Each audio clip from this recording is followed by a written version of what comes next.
Para quienes estudiamos linajes, hay familias marcadas por sombras invisibles, fuerzas que quiebran su destino repetidamente, sin tregua ni piedad alguna. Los Borbón son una, y en nuestros archivos de este linaje de gloria y sangre, destaca un nombre que absorbe toda esa oscuridad con una fuerza particular: Luis Alfonso de Borbón, alguien nacido en la entraña misma de una dinastía europea antiquísima, que vimos crecer entre lujo y exilio, entre promesas de reinar y la peor de las pérdidas.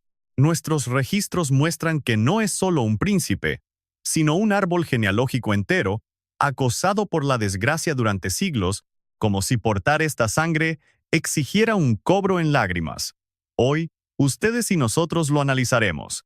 Antes de seguir, digan en los comentarios qué otra figura histórica creen que tuvo un destino sellado por una tragedia así de incomprensible. Eso enriquece nuestra investigación. Para que como expertos entendamos a Luis Alfonso de Borbón, debemos buscar en los archivos mucho antes de que él naciera. Debemos rastrear su origen, qué corre por sus venas y las pesadas herencias que se le impusieron desde su primer respiro. En nuestros estudios, los Borbón superan la nobleza.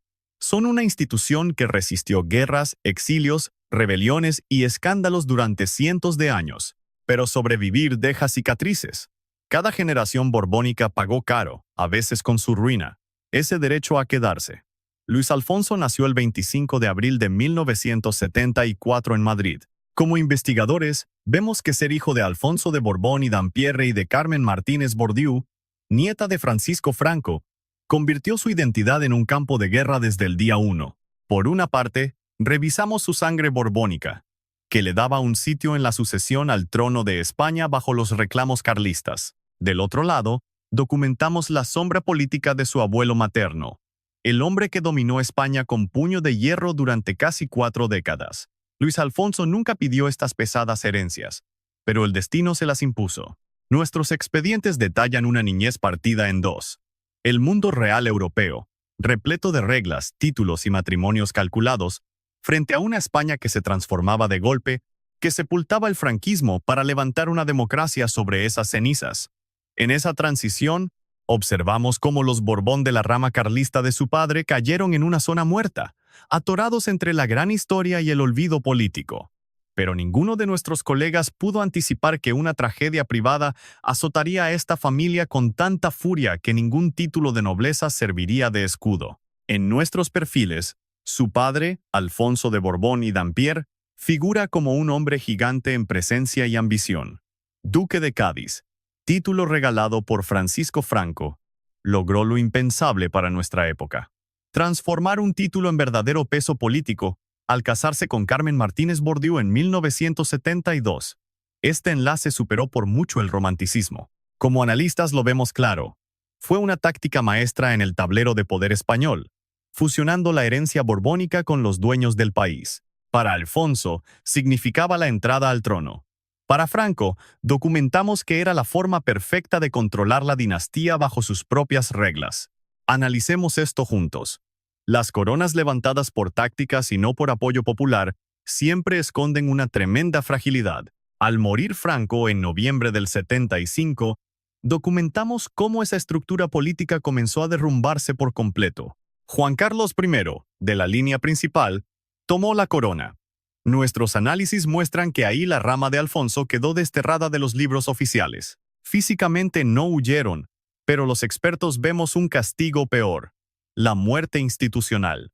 Fueron olvidados en vida después de sentirse los verdaderos reyes. Luis Alfonso tenía 1 año cuando anotamos que su padre perdió para siempre esa partida monárquica. Creció, como observamos los historiadores, atrapado en una familia aplastada por lo que pudieron ser y jamás lograron. Una carga invisible para la cámara, pero que detectamos en sus pláticas, en sus quejas pasadas y en esa obsesión por un trono que nunca tocaron. Nosotros, que investigamos esta clase de familias, sabemos que ese ambiente de grandeza rota es el terreno más tóxico para criar a un menor. Como psicólogos de la historia, vemos que se les educa para extrañar tronos que jamás ocuparon. Y pese a todo, descubrimos que su mayor pesadilla no fue política, sino que emergió de la fría nieve de Colorado. Revisando enero de 1989, el adolescente Luis Alfonso perdió a su padre, Alfonso de Borbón, en un supuesto accidente de esquí en Beaver Creek. Tenía 42 años. Nuestros documentos oficiales hablan de un simple choque con un cable de telesilla, provocándole heridas fatales sin ningún misterio oculto. Pero los especialistas que monitoreábamos a la familia, marcamos esa muerte como la primera gran prueba forense de lo que el gremio empezó a murmurar: la implacable maldición de los Borbón. Los peritajes muestran que perder a Alfonso de Borbón y Dampierre metió a los suyos en un abismo que superaba cualquier duelo normal. Documentamos este saldo. Carmen Martínez Bordiú, viuda a los 36 años, cuidando sola a Francisco y Luis Alfonso, de 16 y 14 años, con una herencia histórica pesadísima según nuestros datos, pero económicamente rotos. En nuestros estudios, el padre siempre funcionó como el núcleo absoluto de esta famosa dinastía. Sin él, confirmamos que los sobrevivientes buscaron rutas separadas en un entorno moderno que les negó cualquier trato especial. En los archivos, Luis Alfonso canalizó ese trauma adolescente con una actitud fría y madura que impresionó a todos los peritos a su cargo. Nuestras entrevistas de la época lo perfilan como un muchacho sombrío, de boca cerrada, el clásico testigo que calculaba todo en silencio.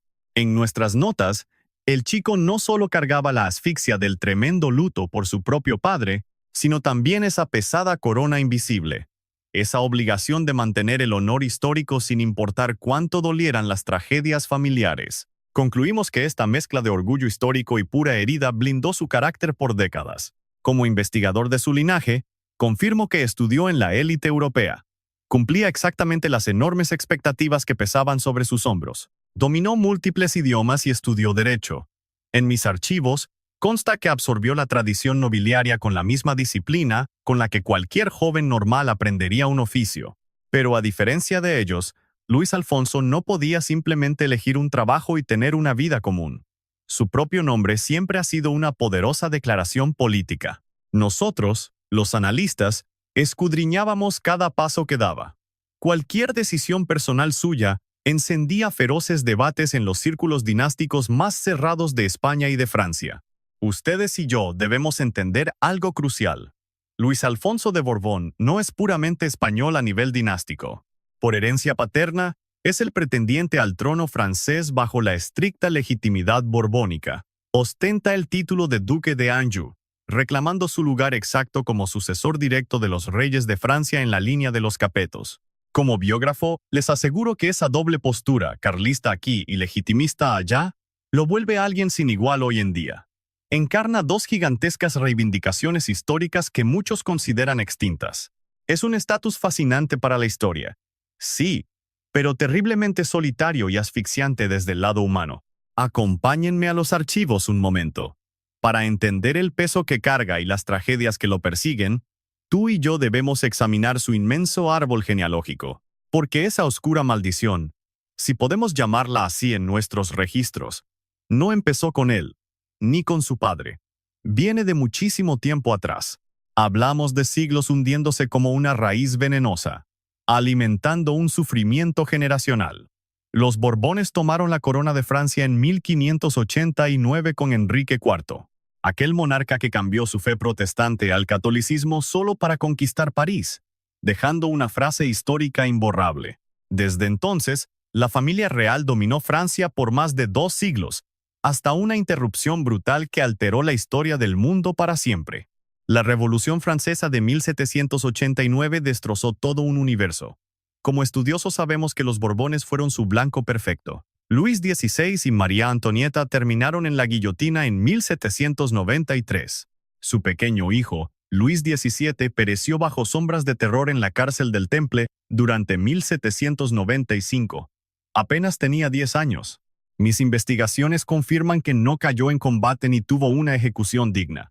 Sufrió una agonía larguísima, devorado por el abandono total, la enfermedad y el abuso. Perder a ese niño fracturó a la dinastía de una forma que ni mis propios libros de historia logran capturar por completo. Significa el asesinato de la inocencia dinástica, la prueba irrefutable de que ninguna corona te salva de la miseria humana. Los Borbones recuperaron el trono francés después, pero la magia se había roto. Las revueltas de 1830 y 1848 los desterraron para siempre. Aquí en España, estudiamos cómo su rama sufrió un infierno propio. Guerras carlistas, destierros y regresos, hasta chocar con la República en 1931. He notado que cada generación repetía un bucle exacto. Gloria, lujo, caída al vacío y destierro. Era como si los hilos del tiempo los obligaran a arrancar desde las cenizas. Siempre. Luis Alfonso creció respirando todo esto. No era un simple cuento antiguo. Era su herencia directa. Las charlas en la mesa, los archivos empolvados, los óleos vigilando desde los muros. Cada detalle le gritaba a la cara que provenía de una sangre que tocó la cumbre absoluta y luego probó el barro de la derrota. Saber eso te marca la mente. En ciertos herederos, enciende una misión de vida. Sienten que están obligados a revivir el honor que les robaron. En otros casos, he visto cómo siembra una tristeza amarga. La carga de cuidar un tesoro que la sociedad moderna ya desprecia. En mis entrevistas, he notado que en él habitan las dos fuerzas. Hay garra y hay luto. Reclama su lugar, pero con cierta resignación. Es un tipo que aprendió a caminar por la vida con muchísimo porte, sin importarle que el resto lo aplauda o no. Pero, créanme, por dentro soporta el dolor aplastante de todas las coronas y vidas que su familia dejó ir durante siglos. Y esa sombra se volvió real, hiriente y personal. La vida empezó a destrozar a su círculo más íntimo con una hazaña que casi parecía escrita por un guionista macabro. Porque cuando documenté la trágica muerte de su padre en 1989, supe que ese apenas era el inicio del calvario. Durante la década siguiente, la fatalidad visitó a sus parientes con un ritmo tan exacto que nosotros, los expertos, dudamos que fuera simple mala suerte. Y él, justo en el ojo del huracán, tuvo que tragarse todo el sufrimiento, sin dejar ver ni una sola grieta ante las cámaras. Ya que a los príncipes, aunque no lleven corona real, se les prohíbe quebrarse en público. Su hermano mayor, Francisco de Borbón y Martínez Bordiú, sufrió un destino igual de oscuro. Revisar los pasos de Francisco es ver escándalos y tragedias personales que lo alejaron por completo del brillo noble que le tocaba. La ruina financiera, los roces con su madre, y los fuertes vaivenes de una rutina que jamás logró hallar paz ni estabilidad, chocaban brutalmente con la fachada perfecta que vendían a la prensa. Como analista, veo ahí la enorme brecha entre tener un apellido ilustre y la cruda realidad. Imaginen vivir así, siendo reyes en símbolo, pero sufriendo tragedias a puerta cerrada. El año 2000 fue el gran giro en la historia de Luis Alfonso. Cumplía 26 años. Su preparación académica estaba lista y sentía los ojos de Europa sobre la nuca. Sabía perfectamente que no podía fallarles. Llegó la hora de mover sus fichas. Pasos que marcarían su vida privada, sí, pero también su jerarquía en nuestro enredado ajedrez dinástico europeo. Y el golpe maestro llegó en el altar. En agosto de ese mismo año, selló su matrimonio con María Margarita Vargas Santaella, una heredera venezolana de cuna rica, con la que llevaba bastante tiempo de relación. Mis registros detallan una boda en Venezuela plagada de emisarios, nobles y casas reales europeas. Un recordatorio brutal del tremendo peso político del evento. Para él, firmar ese matrimonio era un claro grito de supervivencia y continuidad. Era el mensaje definitivo de que su sangre seguía viva. La estirpe de los Borbones no iba a morir con él. Tuvieron 4 hijos. Los nacimientos documentados son Eugenia en 2001, Luis, 2003, Alfonso, 2005, Gonzalo, 2007. Mis notas muestran cómo los círculos legitimistas franceses y carlistas españoles celebraban profundamente cada llegada.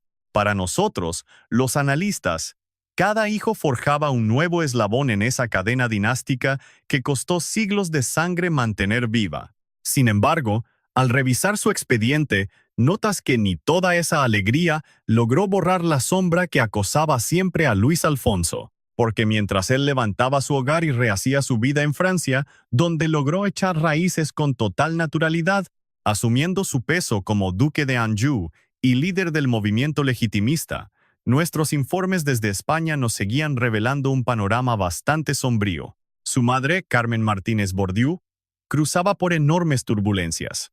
Analizando su perfil, la nieta de Franco, criada bajo el poder y los privilegios, tuvo que rediseñar su vida muchísimas veces tras perder a su esposo. y cada nuevo intento le cobraba factura con más dolores y pérdidas. Eran capítulos frescos en ese historial trágico que la familia jamás lograba cerrar. Acompáñame a revisar sus archivos. Tú y yo vamos a entender por qué Luis Alfonso fascina a tanta gente. Tenemos que ir mucho más allá de las simples fechas biográficas. Su perfil encarna una dimensión mítica. Él es el heredero directo de un universo monárquico que ya desapareció por completo, forzado a defender una legitimidad dinástica que nuestros libros de historia dejaron congelada. Es una postura que nos resulta fascinante, pero también cargada de una tragedia profundísima. Nuestras investigaciones en Francia confirman que quienes lo veneran como Luis X, monarca por puro derecho dinástico, conforman un grupo reducido, pero sumamente devoto. Sus leales lo documentan como el puente vivo de una tradición que la violencia revolucionaria cortó de tajo. El rostro de un orden que, según sus testimonios, habría frenado siglos de guerra de no haber ardido en llamas. Para sus seguidores, él no es un eco anticuado, sino historia viva. Sin embargo, para sus críticos, esta exigencia es exactamente eso, una reliquia curiosa, aunque sin ningún peso político en la Francia del siglo XXI. Y mis apuntes confirman que él lo sabe. Al estudiar su perfil psicológico, ves a un hombre cero iluso.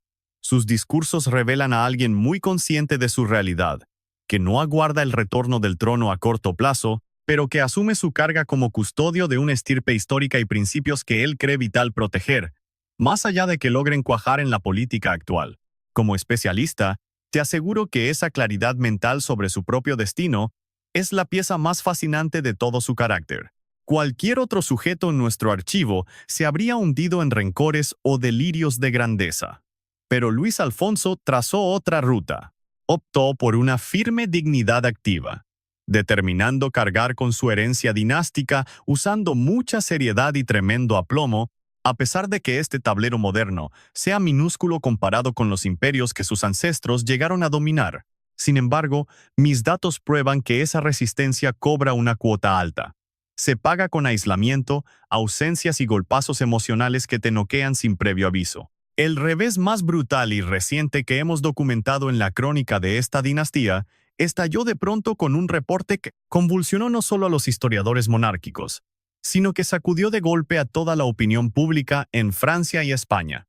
Nuestros registros marcan enero de 2021. Eugenia de Borbón, primogénita de Luis Alfonso, firmaba su enlace matrimonial con Jerónimo de la Rañada. Analizando las fotos, ves un respiro de alegría pura, una celebración que simulaba frenar por un instante la constante racha de tragedias familiares. Pero esa tregua fue corta. Mis archivos cruzan ese mismo año nupcial con fuertes alertas médicas en su círculo íntimo. Todo esto ocurrió durante la pandemia global, sumando una brutal psicosis colectiva al duelo personal que ya arrastraban. El planeta entero agonizaba bajo un colapso sanitario nunca visto en un siglo, y el virus nos demostró que no le importaban las coronas, el linaje ni los grandes blasones. Arrasaba parejo, pero al cruzar los datos, notamos que destrozaba con mayor saña a quienes ya venían lidiando con un fuerte historial de luto. Revisando años atrás, en 2016, falleció Mary Martínez Bourdieu, prima de Luis Alfonso e hija de su tío Jaime de Borbón y Dampierre. Mary figuraba altísimo en la alta sociedad madrileña, y su partida, a los 49 años, sumó un expediente más a nuestra larga lista de Borbones muertos a destiempo. Analizando cada caso de manera aislada, tú y yo podríamos buscarles una lógica médica sin pensar en maldiciones. Pero al juntar las piezas sobre el tablero, el patrón perturba hasta al investigador más escéptico. Aunque nosotros, como analistas, solemos rechazar el término maldición por sonar a mito barato, debemos admitir que encierra una verdad innegable al revisar el historial Borbón. Nuestros propios gráficos muestran una concentración estadística totalmente anormal de desgracias persiguiendo a este mismo linaje europeo siglo tras siglo. No ocupas creer en fantasmas o brujería para notar cómo este árbol genealógico apila tragedias con un ritmo que destroza cualquier margen de simple casualidad. Mi investigación confirma que los Borbones encabezan esa lista oscura. Aunque, ojo, el golpe a veces no aterriza en forma de muerte, a veces brota como escándalo puro, humillación nacional y el colapso a fuego lento del prestigio que sus ancestros forjaron. Y ahí es donde la corona española oficial, la que actualmente gobierna, nos han arrojado en estos últimos años los expedientes más turbios y penosos de toda la monarquía europea contemporánea. Juan Carlos I, el soberano que timoneó a España hacia la democracia, y que, en nuestros análisis, lució durante décadas como un estandarte intocable. Desde 2010, documentamos su derrumbe mediático como un colapso de talla verdaderamente histórica. Las tramas de corrupción de su yerno Iñaki Urdangarín, el turbio expediente saudí de Corina y las cuentas extranjeras que mis colegas fueron destapando con los años. Cada filtración fue manchando a la corona, creando en nuestro análisis una imagen monárquica lejísimos de aquel ideal democrático que Juan Carlos vendió en la transición. Acompáñame a analizarlo. Para Luis Alfonso, monitorear este colapso desde su exilio en Francia cargaba con un peso doble. Por un flanco, al ser sangre de la dinastía Borbón, cada periodicazo manchaba directamente el mismo apellido y legado histórico que él lleva en la espalda. Por el otro ángulo, revisando su papel de heredero alterno, la ruina de Juan Carlos representaba una ventana estratégica enorme para sus propias aspiraciones dinásticas. Pero en mis investigaciones, noto que Luis Alfonso jamás usó sus declaraciones públicas para atacar a los reyes actuales. Esa enorme contención habla de su temple. Porque un aristócrata auténtico, como definimos los expertos en linajes, no requiere hundir a los demás para validar su propia historia. Luis Alfonso asimiló esto con tal naturalidad que, para quienes estudiamos a las casas reales, resulta mucho más fascinante que si hubiera elegido la pelea fácil. Hoy que todos buscan escándalos mediáticos, su silencio resulta subversivo. Usted y yo vamos a detenernos en un episodio del árbol genealógico que exige nuestra atención, porque encierra absolutamente todas las facetas que vuelven tan trágica y compleja la larga saga de la dinastía Borbón. Me refiero al infante Jaime de Borbón y Battenberg, el hijo sordomudo del rey Alfonso XIII. Él cedió sus derechos al trono español. Una decisión clave, cuyos efectos documentados alteraron por completo el rumbo de varias generaciones. Los registros muestran que Jaime nació en 1908, segundo hijo de Alfonso XIII y Victoria Eugenia, nieta de la reina británica. Los archivos confirman que quedó profundamente sordo de niño, tras una cirugía mal ejecutada. Para los estándares de la época, esa condición física lo inhabilitaba para cumplir sus deberes reales. En 1931, justo cuando la monarquía española huyó al exilio debido a la llegada de la Segunda República, Jaime estampó su firma renunciando a la línea de sucesión. Como historiador, veo ahí la raíz de un conflicto dinástico vigente hoy. Porque años más tarde, con otro clima político, Jaime quiso anular su renuncia. Alegó en sus cartas que firmó bajo enorme presión y sin entender bien el alcance. Fracasó, pero dejó herederos. Y esa rama, incluyendo el padre de Luis Alfonso, exigió derechos al trono que la línea principal ya daba por muertos. La tragedia de Jaime es la de un hombre asfixiado por su discapacidad, las normas de su época y las crudas intrigas políticas de palacio. Es también el caso de una firma estampada bajo crisis total, un acto con secuelas incalculables para la realeza, y resulta ser, técnicamente, el punto de partida de todo el laberinto dinástico que Luis Alfonso carga actualmente. Un simple papel firmado, una abdicación forzada o libre, dependiendo del biógrafo que la lea, y una reacción en cadena que lleva casi 100 años. Alfonso XIII, bisabuelo de Luis Alfonso, cerró un capítulo como el último monarca español, previo a la Segunda República. Al revisar su reinado, encontramos una sucesión de crisis nacionales y desgracias privadas que lo vuelven un personaje trágico. Afrontó el derrumbe colonial, caos parlamentario, atentados anarquistas, el golpe militar de Primo de Rivera, y al final, el rechazo en las urnas que dejó claro que España ya no quería reyes. Pero lejos de los despachos, la intimidad de Alfonso XIII estuvo marcada por un nivel de sufrimiento que ningún protocolo real logra ocultar. Evaluamos los diagnósticos. Varios príncipes nacieron con hemofilia, un gen que Victoria Eugenia trajo directo de la reina inglesa por línea materna. Este trastorno, que bloquea la coagulación de la sangre, hizo que criar a esos niños fuera un estado de pánico absoluto. Cualquier roce ligero podía desencadenar un sangrado interno mortal, un tropiezo normal de la niñez que a usted o a mí no nos preocuparía. Para estos príncipes era una alerta médica extrema. Los partes médicos detallan que Alfonso, hermano mayor de Jaime, falleció a los 31 años. Se desangró tras chocar su auto, y el infante Gonzalo perdió la vida con apenas 19 años. Otra hemorragia letal provocada por otro choque. Dos de los herederos reales fallecieron jóvenes por el mismo motivo, víctimas de un gen mortal que les tocó en la lotería genética. Para el rey Alfonso XIII, que en ese entonces sobrellevaba su exilio en Roma, enterrar a sus hijos fue el golpe de gracia. El trágico final para un monarca que tuvo el poder total y terminó perdiéndolo casi todo. Las crónicas fechan su muerte en febrero de 1941 en Roma. Murió exiliado, sin ver a su dinastía reinar. Consciente de que dos príncipes se habían ido antes que él, sufriendo una agonía brutal. Tenía 54 años. Nuestro análisis lo retrata como un hombre roto, que fingió firmeza hasta su último aliento. La represión emocional era la regla en las cortes europeas. Esa hemofilia arraigada en la sangre de Alfonso XIII nos sirve a los investigadores como la metáfora exacta de la famosa maldición Borbón. No hablo de esoterismo barato, sino de la biología pura y dura. Un defecto genético que iba saltando silenciosamente de padres a hijos, sin que los miembros de la Casa Real pudieran frenarlo. Una fragilidad grabada a fuego en su ADN, oculta, hasta que un golpe banal la convertía en tragedia forense. Pero fíjense bien, los Borbones no fueron la única familia real bajo asedio. Como historiador les digo, el siglo XX fue un campo minado absoluto para todas las monarquías de Europa.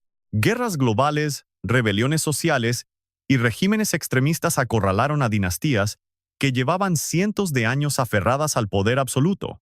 Muchas coronas cayeron. Los Romanov fueron masacrados en Rusia. Los Hohenzollern perdieron todo su imperio. Los Habsburgo desaparecieron por un simple decreto. Los Borbones lograron esquivar la extinción histórica, pero sobrevivir siempre cobra una factura altísima, el costo de quedar relegados a los libros, aferrados a glorias que la sociedad actual ya no reconoce, defendiendo títulos que los gobiernos consideran piezas de museo.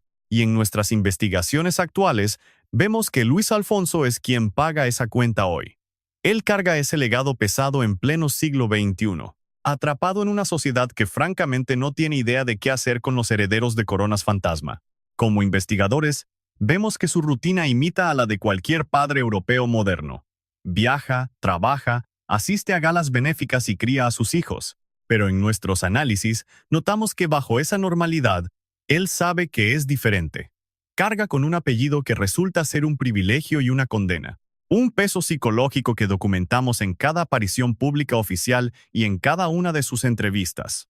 Cuando alguien lo nombra Luis XX, registramos cómo calcula su respuesta. Hoy, ustedes y yo volveremos a examinar sus tragedias familiares más recientes. Como analistas, no podemos ignorar el fallecimiento de Mary Martínez Bourdieu, ni el impacto sísmico que dejó en el círculo íntimo de Luis Alfonso.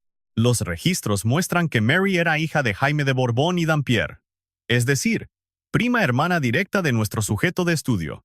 Nuestros archivos de la alta sociedad madrileña la definen como una figura imponente, una mujer que había sabido abrirse paso en un mundo bastante hostil para las mujeres de dinastías históricas que buscaban forjar su propia identidad personal. Perderla en 2016 a los 49 años confirmó nuestras sospechas sobre este ciclo trágico. Pero lo verdaderamente alarmante para un experto no es el deceso, sino el oscuro patrón estadístico que forma con el resto. El padre de Luis Alfonso, fallecido trágicamente a los 42. Dos familiares jóvenes muertos en sus 20s, Mary a los 49. Revisando los datos, parece que esta dinastía tiene prohibida la vejez.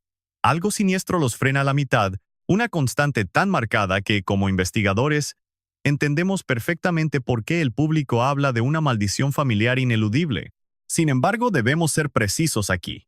Los expedientes de los Borbones no solo documentan muertes prematuras, también están llenos de fracturas emocionales severas, profundos distanciamientos y choques de sangre, que le suman una carga de dolor psicológico inmenso a las pérdidas físicas. Nuestros estudios históricos revelan que las disputas de legitimidad transformaron constantemente a sus parientes más cercanos en peligrosos rivales políticos. Esa severa ruptura interna, Esa imposibilidad de usar a su propia sangre como un refugio emocional es diagnosticada por nuestro equipo como la faceta más silenciosa y destructiva de la maldición que los acosa.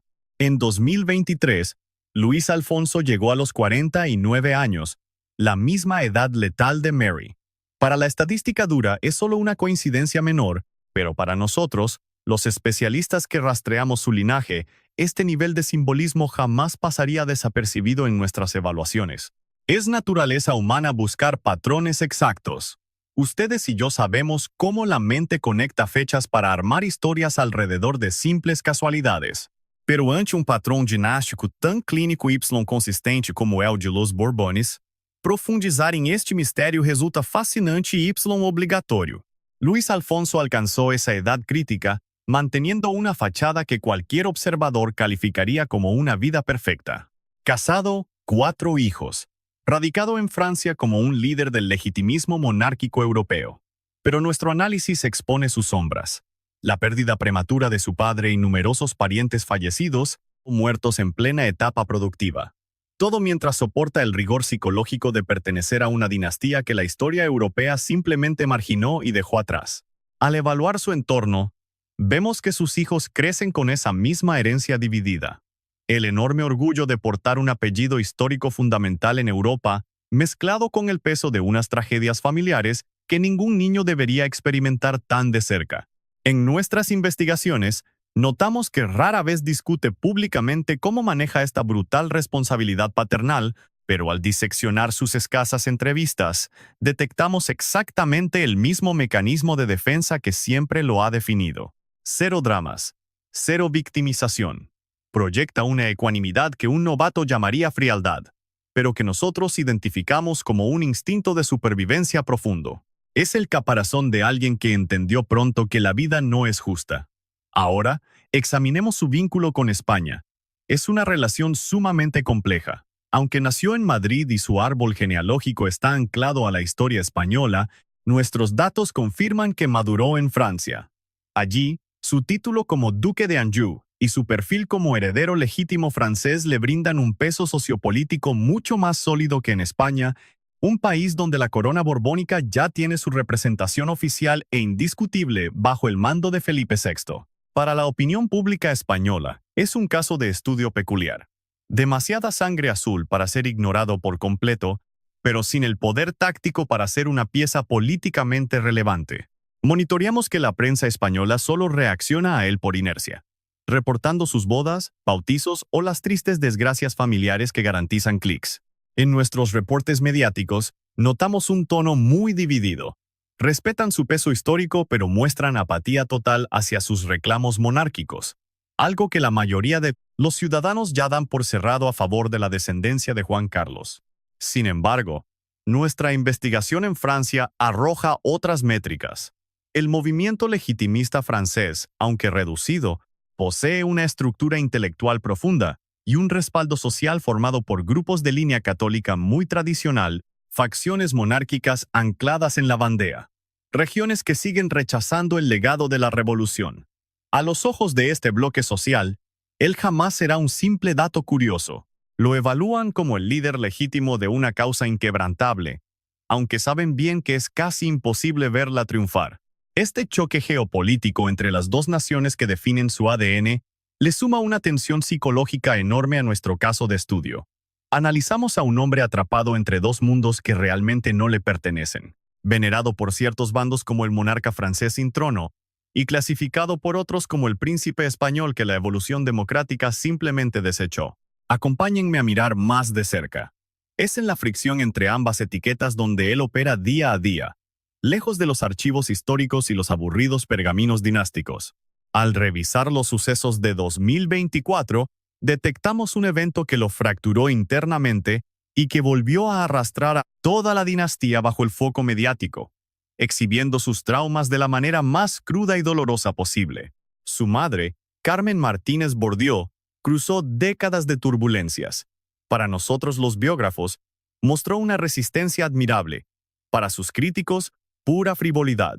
Sufría un deterioro físico que su círculo ya no lograba esconder. Como especialistas, sabemos que Carmen dominó la vida social española durante décadas. la nieta de Franco, con sus múltiples reinvenciones, la viuda del duque de Cádiz, quien forjó nuevos amores y rumbos tras enviudar. Esa madre que crió a dos hijos lidiando con la tremenda complejidad de un apellido borbónico demasiado cargado de historia clínica y social. La prensa documentó su vida con esa típica mezcla de fascinación y crueldad despiadada que, como sociólogos, siempre vemos aplicar a esas figuras públicas que jamás encajan en ningún molde. Clínicamente hablando, para Luis Alfonso, ver a su madre marchitarse representaba un duelo inédito, una pérdida muy distinta a las pasadas, pero igual de devastadora. Significaba perder su último puente psicológico con la niñez. Ese vínculo con los años previos a perder a su padre, la única persona presente en cada hito de su biografía desde el inicio. Y como expertos, lo vemos claro. Fue un choque brutal con su propia mortalidad. La prueba de que el reloj avanza, incluso para dinastías eternas. El caso de Carmen nos comprobó cómo los traumas íntimos de la realeza española siempre terminan convertidos en un espectáculo de dominio público. Cada reporte médico se volvía un circo mediático. En nuestro análisis, cualquier gesto o ausencia en eventos públicos era decodificado como una señal oculta. Esa vigilancia crónica es, psicológicamente, uno de los castigos más pesados y silenciosos de cargar con semejante herencia histórica familiar. Un precio fuera de todo protocolo real, pero que se cobra a diario. Hoy, ustedes y yo vamos a plantearnos la pregunta clave detrás de este caso. ¿Existe verdaderamente la maldición de los Borbones? ¿O es un simple constructo clínico que nuestra mente crea para agrupar tragedias aisladas? Como investigadores, la respuesta cruda depende de qué definamos como real. Si hablamos de una fuerza fantasmal o mágica persiguiendo a esta familia de forma intencional, la ciencia nos dice que absolutamente no. Los archivos históricos no muestran pruebas empíricas de ello. Y nosotros los académicos no podemos trabajar con teorías mágicas. Pero si analizamos un patrón claro de desgracias, una tasa de mortalidad que rompe cualquier estadística familiar normal en este siglo, ahí el diagnóstico cambia por completo. Demasiadas muertes prematuras, repetidas de generación en generación, con una frecuencia que a cualquier investigador le resulta francamente alarmante, aunque los especialistas proponemos una visión mucho más reveladora. No se trata de un castigo externo, sino de un daño estructural interno. Las élites que concentran tanto poder histórico desarrollan códigos de conducta muy particulares, formas cerradas de vincularse socialmente que les otorgan mucha autoridad, pero a la vez, una tremenda fragilidad psicológica. Educar para gobernar sin enseñar a sufrir. Ustedes y nosotros sabemos cómo el orgullo real prohíbe pedir ayuda, volviendo cualquier luto un circo mediático y destructivo. Como psiquiatras y biógrafos, vemos esa herencia de traumas intergeneracionales como una maldición 100% real. Bajo esa lupa, Luis Alfonso no es solo otra víctima de tragedias ajenas. Heredó un esquema mental que bloquea sus emociones, haciendo que procesar y sanar esos traumas sea muchísimo más complicado y doloroso, casi imposibles de soltar. Pero, en nuestra observación profesional, con su clásica discreción, él busca romper ese ciclo tóxico. Intenta recibir la cadena rota y no heredarla igual a sus hijos. Su profundo vínculo clínico con la fe católica es una pieza clave en su estructura mental que debemos analizar a fondo. Históricamente, la corona española está casada con el catolicismo, y los archivos confirman que Luis Alfonso sigue exactamente esa línea.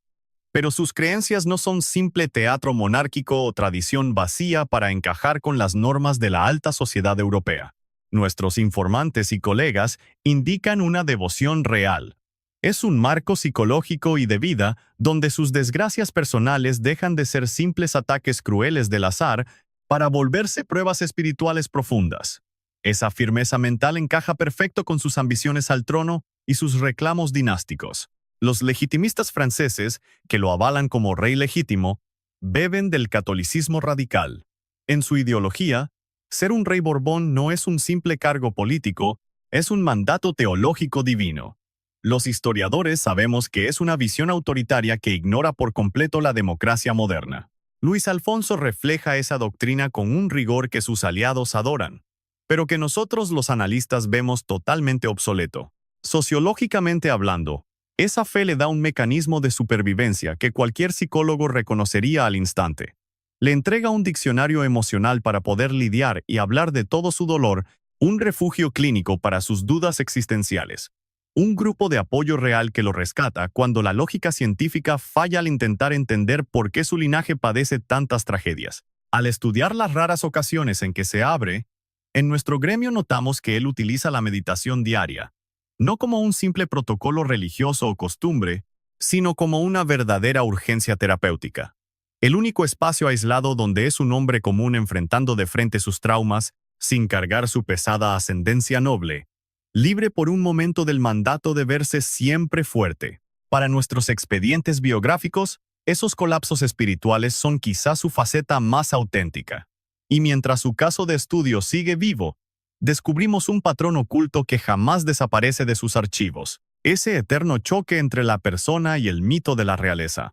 Ustedes y yo lo vemos claro, la lucha entre el linaje heredado y la identidad propia construida. Al final, como terapeutas sabemos que esa angustia es el motor de cualquier persona buscando escapar del molde de sus propios antecedentes familiares. Hoy, vemos que sus herederos, Eugenia, Luis, Alfonso y Gonzalo, crecen bajo esta misma presión psicológica. Cargan una firma que es materia de nuestros libros de historia. Una dinastía que puso reyes, derrumbó imperios, resistió golpes de Estado y acumuló un nivel de desgracias estadísticamente aterrador. Pero a la vez, son muchachos modernos buscando identidad en una sociedad actual que los investiga bajo una mezcla de morbo y frialdad científica. Nuestro diagnóstico final. Luis Alfonso intenta desesperadamente educar a sus hijos con orgullo histórico, pero evitando que el peso de ese linaje los destruya mentalmente. Busca que acepten su pasado. Nosotros documentamos su deseo de que lleven esa historia con dignidad, pero dejándolos construir sus propios destinos, de no quedar atados para siempre a los actos de sus antepasados.